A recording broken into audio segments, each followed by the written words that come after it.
Preview പറഞ്ഞ സ്ഥിതിക്ക് ഒരു റിവ്യൂ കൂടെ പറയണമെന്നാണല്ലോ നാട്ടു നടപ്പ്.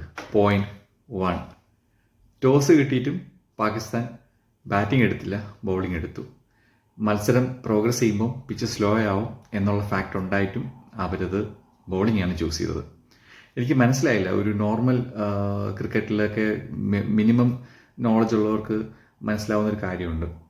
നിങ്ങളുടെ ബൗളിംഗ് ലൈനപ്പ് സ്ട്രോങ് ആണ്, ബാറ്റിംഗ് കുറച്ച് വീക്കാണെങ്കിൽ ആദ്യം ഒരു ടാർഗറ്റ് സെറ്റ് ചെയ്യുക, എന്നിട്ട് സ്ട്രോങ് ബൗളിംഗ് വെച്ചത് ഡിഫെൻഡ് ചെയ്യുക എന്നത്. പോയിന്റ് നമ്പർ 2, അവരുടെ പ്ലേസ് ടു വാച്ച് ഔട്ടിൽ ഞാൻ പറഞ്ഞിരുന്നു, ഫഹീം അഷ്റഫിന് ഒരു ഓവർ പോലും ബൗൾ ചെയ്യാൻ കൊടുത്തില്ല. കുറച്ച് വേരിയേഷൻസ് ഒക്കെ വെച്ചിട്ട് വിക്കറ്റ് എടുക്കാൻ പറ്റുന്നൊരു ബൗളറായിരുന്നു, പക്ഷേ ഒരു ഓവർ പോലും സൽമാൻ അലിയാകെ കൊടുത്തില്ല. പിന്നെ അതിൻ്റെ കൂടെ പറയാൻ പറ്റുന്നൊരു പോയിന്റ് എന്ന് പറയുന്നത്, ലെഗ് സ്പിന്നേഴ്സിന് ലെഫ്റ്റ് ഹാൻഡ് ബാറ്റ്സ്മാന് ഉള്ള ടൈമിൽ ബൗൾ ചെയ്യാൻ കൊടുത്തു എന്നുള്ളതാണ്.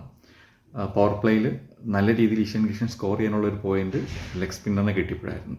ബുംറ, ഞാൻ പറഞ്ഞു players to watch out, Bumrah and Varun Chakravarthy. ബുംറയുടെ സെക്കൻഡ് ഓവറാണ് മാച്ച് സീൽ ഫോർ ഇന്ത്യ എന്ന് നമുക്ക് പറയാൻ പറ്റുന്ന ഒരു സിറ്റുവേഷൻ ഉണ്ടാക്കിയത്.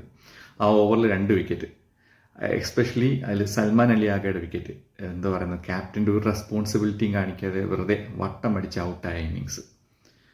ക്യാപ്റ്റൻ്റെ മണ്ടത്തരങ്ങളെ പറ്റി പറയാനാണെങ്കിൽ വേറൊരു വീഡിയോ ചെയ്യേണ്ടി വരും. അപ്പം ഇതാണ് എൻ്റെ ഒരു റിവ്യൂ ഈ മാച്ചിനെ പറ്റിയിട്ട്.